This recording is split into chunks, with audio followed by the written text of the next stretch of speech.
AP Calculus girls, this is the information that is going to wrap up what we started in class today about finishing L'Hopital's rule. So this will walk you through the remaining examples and the remaining cases of the indeterminate form that we'll take a look at. So we began working on this limit here, and so I'll move it over so that I have some space to work on this side of the screen.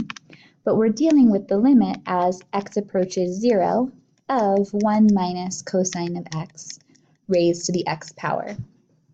Now, anytime we come across limits where we have that function raised to another function, so like an x or a trig function in the exponent, this is where we really need to set this equal to an expression, because then we can take the natural logs of both sides, and the logarithms allow us to move things out of the exponents. So here, I can say this is equivalent to the limit as x approaches 0 of the natural log of 1 minus cosine of x raised to the x power. And I can take the natural log of one side as long as I take the natural log of another side as well. So then what I just need to do is to bring the x out in front, and I'm going to leave that limit sign on the side. I can always come back and just make note that I'm taking the limit as I go along.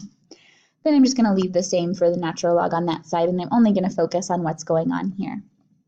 So what we saw was we could rewrite this expression as the natural log of 1 minus cosine of x all over x to the negative first. And then I can clearly tell that I'm in the 0, 0, or 0 divided by 0 indeterminate form. Because if I were to try to plug 0 in up top, I'm going to get 0, and 0 down below, I'm going to get 0 as well.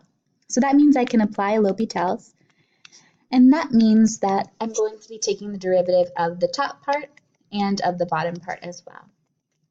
So this will become, when I take the derivatives, 1 over 1 minus cosine of x, and then times that inner derivative is going to be times the sine of x, all over, when I take the bottom derivative, I get negative 1 x to the negative 2.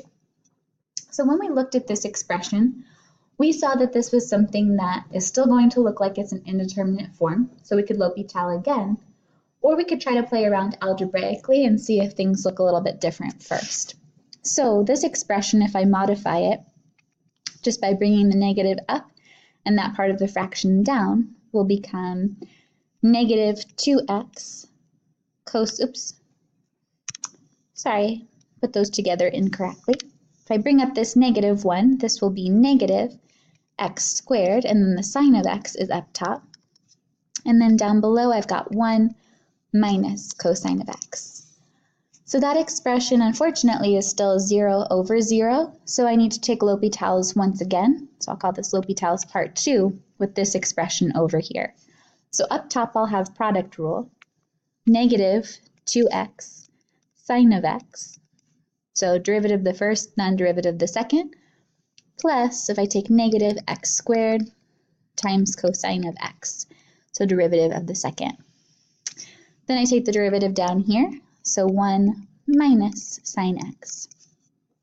At this point, I can check and see, okay, am I still in indeterminate form, or can I work with this? So here, this will become negative 0, because I'm plugging in 0, and then 0 again. So I'll have 0 up top, but when I plug in 0 down on the bottom, I just get 1. So I'll have 0 here. And I can evaluate 0 divided by something, by a constant. That's not indeterminate. So remember, we set this side over here equal to the natural log of y. So what we end up with is 0 equals natural log of y. And then to solve for y, to undo that natural logarithm, we just make both sides exponents. So then these two are going to cancel out. Y is equal to e to the 0, and anything to the 0 power, that's just going to be 1. So this limit expression, when we're done with it, is just equivalent to 1. So that's not such a bad result overall. This slide was just saying that we need to make sure we create those fractions. So if you can't deal with division, looking at it right away, just move things down with negative exponents. All right, our very last case is when you have two infinite forms of an expression subtracted from one another. Because if you don't really know the scale of the infinity, you can't tell if you're subtracting one. Would that take you down to negative infinity? Would that take you to 0? There's not really a mathematical